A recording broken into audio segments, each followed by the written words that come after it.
Hello and welcome to a special series of face-to-face interviews with India's leading cricketers. Over the next 13 weeks, I shall introduce you to many of the leading legends of the past, as well as several of the shining stars of the present. And today we start with someone truly special. He's not just a cricketer, he's a role model for millions of young people. His name is synonymous with batting as it is with modelling, and when he's not chasing centuries, he is himself being chased. Well, if you haven't guessed who I'm talking about, the answer is Ajay Jadeja. Welcome to the program, Ajay. You come from perhaps the most illustrious cricketing family in the country. Your great-grandfather's brother was Ranjit Singh Ji, your grandfather's brother Dalip Singh Ji. Did that make it easier to be a cricketer, or in some way did it actually make it much more terrifying? I would say it made it easier because fortunately I never lived in Jamnagar in my growing years, and I was always in Delhi, and in Delhi you were a common man no matter where you are from or who your ancestors are. And at home I was always encouraged because cricket was in our blood or in our family, so it was in fact easier. Now something else that was also in the blood was politics, wasn't it? Because your father's a politician, he was a Congress MP. So was there also a lot of political activity going around you when you were young? Not really into politics, I guess, because my father was the first one to get into politics. I mean, our ancestors were rulers, but I guess that could be considered as politics. I mean, but living in Delhi, and I was too young when he first became a member of parliament. I was 4 months old. We went back to Jamnagar in 80 and we came back in 90. But I wasn't really influenced because by the time I was 14, 15, I was into cricket and I wasn't really bothered what my dad was doing. Unfortunately, before cricket came school, your parents sent you to boarding school in Rajkot, where in fact members of your family had been for generations. But you hated it, didn't you? Oh, I hated it for sure. And the only difference was when my dad and my grandfathers went to that school, they probably had 4 rooms to themselves. They had their own cook, they had their own horses. But when I went to that school, we were 16 in one room. So there was a little difference between my ancestors going there and when I went to that school. Was it just the difference in treatment? Was it also the fact that you hated boarding school and being away from the family? Yeah, I think that was the reason. I hated boarding school because I was allowed to do anything and everything at home. We were never restricted to, you got to get up at 9 o'clock, or you got to sleep in the afternoon, you got to study at this time. We were allowed to do what we wanted to do at our leisurely times and just get through to the next class. That was the main aim.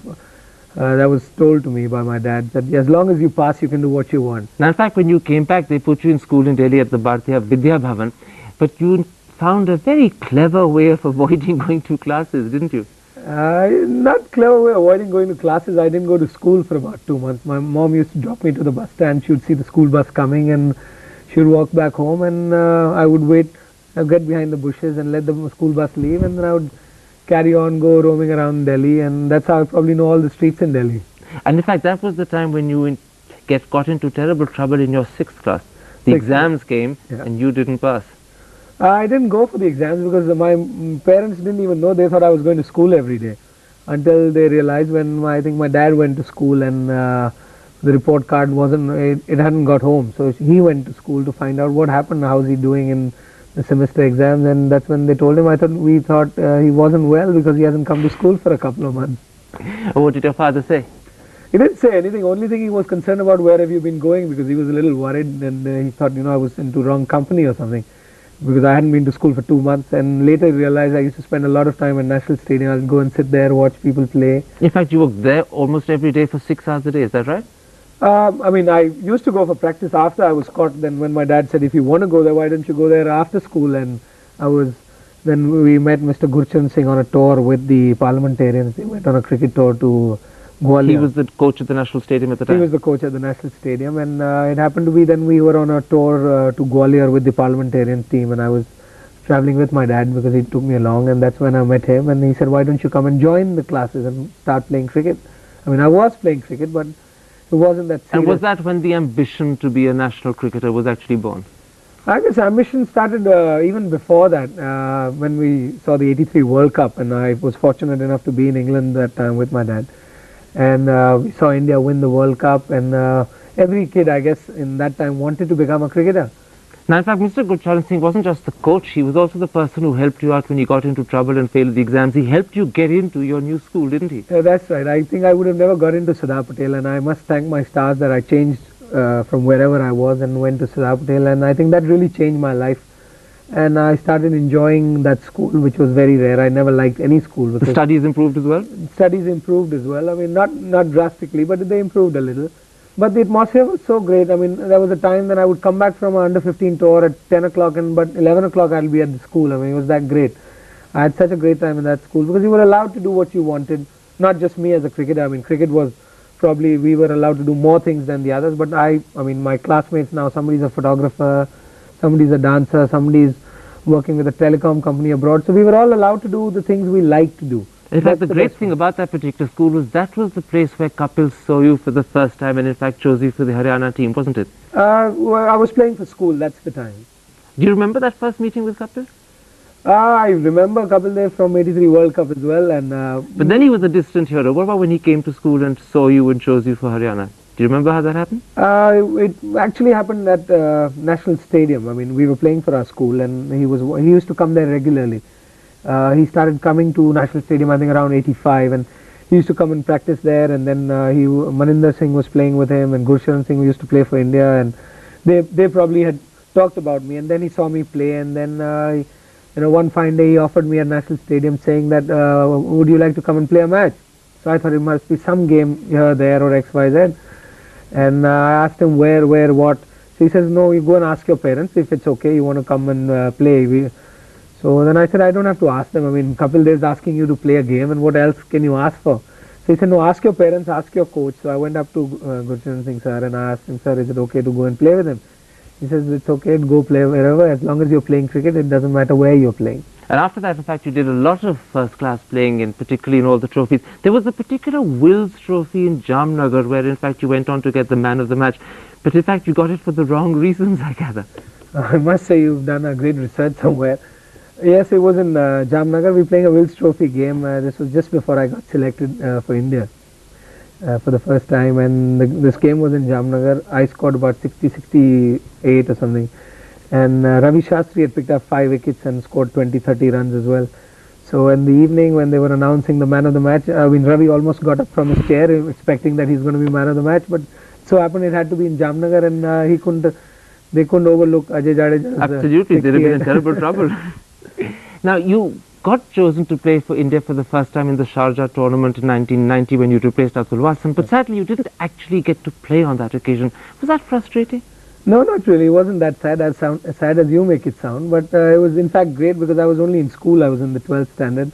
I'd done very well at the Wills Trophy. We'd just come back from Pakistan under 19 tour, and I'd done very well, and I was man of the match in the finals as well after that semi-final, and genuinely in Bombay. And I was the first standby on that tour, and we were in a camp in Bombay, and that's when Atul got injured. I thought it was a great opportunity just to be with the team. I got selected, so for me I was an Indian player.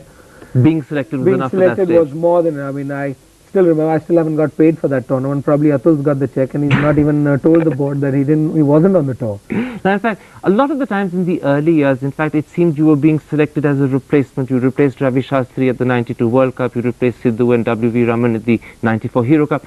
That lack of permanency in the side, was that difficult to take in the early years?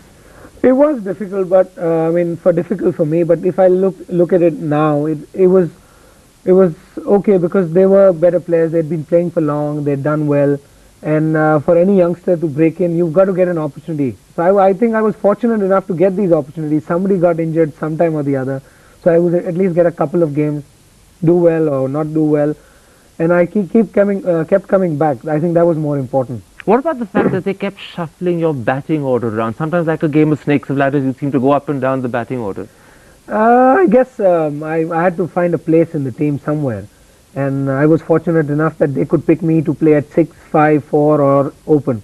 So I think that was in fact not frustrating, but it was fortunate that I could fit into wherever in the team. So it was almost a strength, in fact. I guess that's been my strength, otherwise I wouldn't have been in the team for as long as I've been, because you do have rough times and then you're out of the team, but there was always a slot available for me because they probably didn't have an opener at one time, and then Sachin came to open with me, and then we opened for a while. Then Sidhu was unfit, so he came back, so they had to shift me somewhere. Either it was out in the reserves or probably at number 6, so I got an opportunity at 6. It was in the World Cup in '96 because I wasn't opening. I opened in the first game and then a couple of games, and then I didn't do well against the West Indies, so I was shunted back to 6, and then I did well.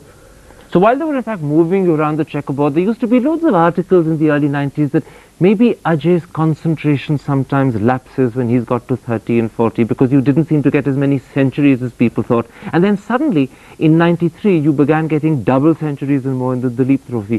What did you do to get the thing going? Nothing. I don't think I changed anything. I think just carried on playing. It just so happened that with age, I think you mature as a cricketer. And when I was in school, when you said 90, early 90s, when I was scoring 50s, 60s, probably I was satisfied with those because I used to go out there, make a brilliant 50. And suddenly then you became hungry for more. Yeah, because then I got into the team, so suddenly realized I can play for India, and I mean it's not very far, and then you start looking at it. In fact, I had a very bad year in 91. After the 90, I got selected. Then I probably thought, oh, this is it. I played for India, and that's all I wanted to do. You became lazy. Became lazy for a year, and then I started seeing my friends getting into the team, people around me moving ahead, and probably it made me more hungry. So every time I got in, I probably got a bigger score. Tell me something, how much of this is in fact mental attitude? Is it that which changed? I think cricket is, I would put it, it's all mental, very little physical. I mean, you would never see a world champion as fat as Ranatunga holding the World Cup. I mean, there's no other sport in the world. So in fact, the game is not won on the field, it's actually won in the minds of the players. I personally feel that. I don't know what others feel. And when then at the end, since 96, you've been a permanent member of the one-day side, but you haven't really still become a permanent member of the test side. Is that still a mental problem that you have to adjust to? As I said, if I feel cricket is mental, it has to be something to do with my mental state of mind when I play test cricket. Apart from that, I mean, there are different rules to the game, there are different demands to the game. Like, you get tired over the 5-day period? Is that the problem with your test performance? I guess I could say that that's one of the reasons. It's 5 days, and it's not as intense as one-day cricket. I mean, although test cricket is the ultimate cricket, which, I mean, everybody wants to do well at test cricket, which I have not been able to do well. So is this something you want to tackle? Of course. I mean, if you're a cricketer, you want to play test cricket. Okay, let's take a break there. I want to come back in part 2 and Ajay talk about some of those magic moments on television that made all of us sit up and realize what a great cricketer Ajay Jadeja actually is. We'll be back in just a couple of moments. Stay with us.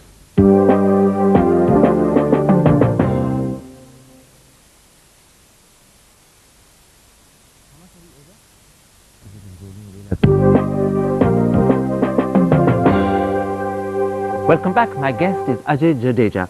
Ajay, let's talk about some of those magic moments on television that we all remember. Perhaps the first was in 92 in Australia during the World Cup when you ran 15 yards to catch Alan Border. A terrific running, tumbling performance. But were you confident you were going to do it, or did you actually surprise yourself? Well, I did surprise myself at the end. I mean, because the time from where I saw the ball and I caught it, you don't get time to think, are you going to catch it or are you not going to catch it? It's just that it's a reaction. You see the ball go up in the air, you've got to go for it. And finally, when I caught it, I was really surprised, actually. And then there was that other moment 4 years later, where again in the World Cup in Bangalore, when India was playing Pakistan, you scored 45 runs in just 26 balls. How much of that was grit and determination, and how much of that was Ajay responding to the cheering crowd? I think more was the cheering crowd, because I'd never done anything like that before. Even in school cricket, I can't remember thrashing bowlers around, because I'd always been an opening batsman till then. I always wanted to be one. I couldn't become one, but I was always an opening batsman, so I was a steady player who wasn't a guy who was going to hit much over the top. And that was the phase where I had to, I went up and down the ladder, so I was batting at 5, 6, even 7 and 8 at times. So it just happened and got into, it was the quarterfinals against Pakistan, a big game, and Bangalore is a great venue to play cricket. And I go in, and the team was in a strong position, actually. That's the reason you can go out there and do these things. We were only 2 or 3 down in the 42nd. Did you feel good as it was happening? Were you conscious that you were actually batting well? I enjoyed every moment of it. I mean, not after that, but even on that day, I think I've never had a greater day than that. There was, of course, those 3 games again in 1999, just last year in Sharjah when you were captain, and India won all of them. Now, were those special moments that you really enjoyed? I think they were very special because as a kid you wanted to play for India, and the other desire that every kid has in this country, whether they say it openly or not, is they all want to be captain of India and probably win a World Cup. See Kapil Dev, and that picture you still see everywhere. So every kid wants to do that, and I definitely wanted to lead India sometime, and it was a great opportunity. Came by and we won all the games. There was that game against England when there were, I think, just 3 overs left, and people thought that England was going to take it, and you suddenly brought yourself on as bowler and took 3 quick wickets. Was that a difficult decision to take?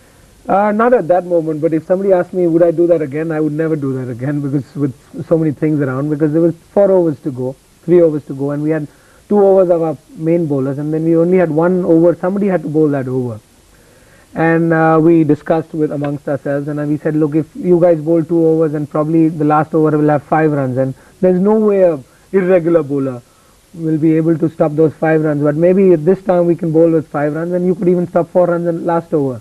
But it so happened we got 3 wickets in that game, and the game got over in that over itself. So you took that decision actually on instinct? It is all an instinct, like I said about the catch as well. When you are on the ground, there aren't times where you can think of things. You just, what the instinct says, you do that. And in fact, therefore, those are moments when you're actually playing to your full potential. It's not moments that you've thought and planned and studied. There are people who think and plan, and I mean, somebody like Rahul, who's a very dedicated to cricket, he probably goes back to his room, watches his cassettes, he sees if he's done something wrong. But somebody like me, who's an instinctive player, I've never come back to my room and said, oh, how did I get out? I mean that's probably been my strength. I mean, Rahul's got his own strength, I've got my own strength, but You know, after those 3 games when you were captain, people said that he seems to have the leadership qualities, he's got the strategic brain to be captain. How do you judge your own performance over those 3 games? I'm not sure about what people say, because I mean, if somebody who's played the game and is part of the team, if they have something to say, then probably it matters. But So you discard the cricket commentators and the writers in the papers? I guess, because they've got their own thing to say. It's their job. They're supposed to say certain things at certain times, so they write what people want to read. Even when they're praising you? Of course, because they're only praising me because I won the 3 games. They never praised me before that. I'd led lots of teams before that. So, you know, if you'd lost, they would have said the wrong things about you. I mean, for my career, I've gone, I mean, not a long career, but over 10 years, people have said, oh, this fellow fools around, he jokes on the ground. This was in the beginning of my... So you take them with a big pinch of salt? Yeah, it was at the beginning of my career, and they said, you know, he's not serious about it. And like that game, then when you're talking about, they're saying, oh, it's his confidence, and he doesn't think about the game, and he takes it instinctively, and that's his strength. So I think it all goes with the result. If you had a great result, it's all good. You can't change a person. But you know, they were all predicting that you ought to be, you will be the new captain, and then when in fact they decided to drop and replace Azhar and they chose someone else, were you disappointed? Yes, of course. I mean, not disappointed totally, but you know, I'd done well, and Sachin had said he doesn't want to be captain anymore, and there wasn't anybody at that stage, and so I thought maybe I'll get to lead India. Do you think India should do what in fact Australia's tried and played around with, which is to have separate captains for the one-day team and a separate captain for the test team? It all depends on people who are running the game, and I think every country's got their own strategy, what they want to do, and it all depends. It's not just one person. I mean, the whole system has to work that way. If the system's going to work, we're going to have camps for one-day teams and test teams and things like that, then it's possible, but it all depends what the board thinks. So it's got to be well thought out decision, not something that's done on the cuff of the moment. Yeah, I think just making 2 captains is not going to make a difference, or just making 1 captain. Or it's got to be a system, because you just can't work with one man thinking I want to do this, and the other, the whole system is going the other way. Let's talk a bit about you personally. When you're not on the cricket field, it seems you're on the golf course. Do you really enjoy golf, or are you in fact doing what some people sometimes tease and say, following in couples' footsteps? No, I enjoy golf, and people can say what they want, but I just love golf. And do you play with him? I've recently started playing him. And you beat him? Last couple of months. Oh, you can't beat him. I mean, even with the strokes, you can't beat him. So this is another area where Kapil remains guru for you. Yeah, he remains guru, but hopefully I'll overtake him in golf. I can't do that in cricket, but I must do it in golf. When are you going to do it by? He's 38, 39, I'm only 29, so I've got 10 years to catch him. Now people say that Ajay is very fluent with languages. They say you speak as many as 7. Is that the case? Not very fluently, but because of my mother being a Malayali, I speak Malayalam. My father's a Gujarati. I've lived in Delhi, so Punjabi comes easy. Play for Haryana, and you have teammates. You've been spending time with players from Bombay for years, so you pick up a little bit of Marathi. And so when you dream, do you dream in many languages, or do you dream in confusion? I think I dream in confusion. The image one has of you from television is of an extrovert, a jovial, fun-loving person, a partying person. Is that the truth, or is that just a carefully contrived image?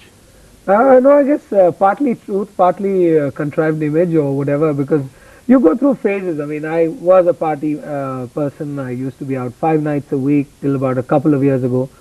And for the last couple of years, I probably go out once in a couple of months and things like that. But I guess it's stages in your life you go through. You're in school, you do certain things. College time. So what changed 2 years ago that made you stop partying? No change as such. No change in my life, but I guess age and factor. You're not seriously saying you're slowing down, are you? No. I'm not slowing down, but it's just that when I went out in school, college, or even till '95, nobody knew who this guy was at the nightclub. But now when you go out, you're Ajay Jadeja, and then you get people talking, oh, he's got nothing else to do. He comes here and drinks every night, and he's sitting here every night. When you're a nobody, nobody cares who's in the nightclub. But when you are somebody, people know you are there, and then it's very easy. It just goes on. You go to somebody's house and you say, oh, I saw him there drinking that night. I gave up drinking 2 years ago, but people now got to know about that I used to drink. I used to drink alcohol till 2 years ago openly and everywhere in the world. Nobody knew. But the bigger the name, you go to a nightclub, whether you drink Coke, it doesn't matter. People know there is Bacardi in it. I don't even drink Coke. But it just, they make up, they say because who you are. This is the penalty of fame, isn't it? Not penalty, I guess it comes with the fame. I mean, there are lots of advantages which I haven't talked about. Such as? Maybe I'll let you know after the show. Okay, one of the things that's constantly speculated about is people say Ajay Jadeja is a playboy. Is he? I mean, I don't know about it. People talk about it. I think we must ask people who think or whoever said I'm that. And how can they say that? Because even if there was one, I mean, nobody would know what I do in my four walls. So again, this is part of the image that you're happy to let float around because it doesn't do you any harm. No, it doesn't do me any harm, anything. I mean, I personally feel nothing does me harm. Because what I am today is what I am. I mean, when I go out, people know me for the cricket I play or the ads I do. What they see on TV is what they believe. And also the romance that they associate with you doesn't do you any harm at all. No, of course, who doesn't like romance? I would love to have romance every day. I would love to, I mean, who doesn't like women? So tell me this, you're nearly 30, in fact you'll be 30 next year. Is marriage therefore on the cards? I guess now it's the time to get married, and if I don't get married in a couple of years, probably I won't find a girl. Have you found someone that you want to marry? I'm not sure, maybe. So it's possible but not something you're going to reveal at the moment? No, it's definitely possible. I'm going to get married, and I'm not sure whether I'm going to get married next month or next year. I've been saying this for the last 10 years because somebody asked me this in 1990, when are you going to get married? I said it could be tomorrow. And I still say that it could be tomorrow. You might. So your fans could actually be very surprised and find that July, August, September, maybe the end of this year, Ajay is suddenly getting married. It could be. It could be. I might not be married for another couple of years. I can't say what's going to happen. I can always say what has happened. But the question is suddenly an open question. You're not saying not as yet. Not as yet. Well, Ajay, thank you for this wonderful interview, and let's hope that we get this good news that we're all waiting for very quickly indeed. Thank you. Thanks a lot. Thank you, sir.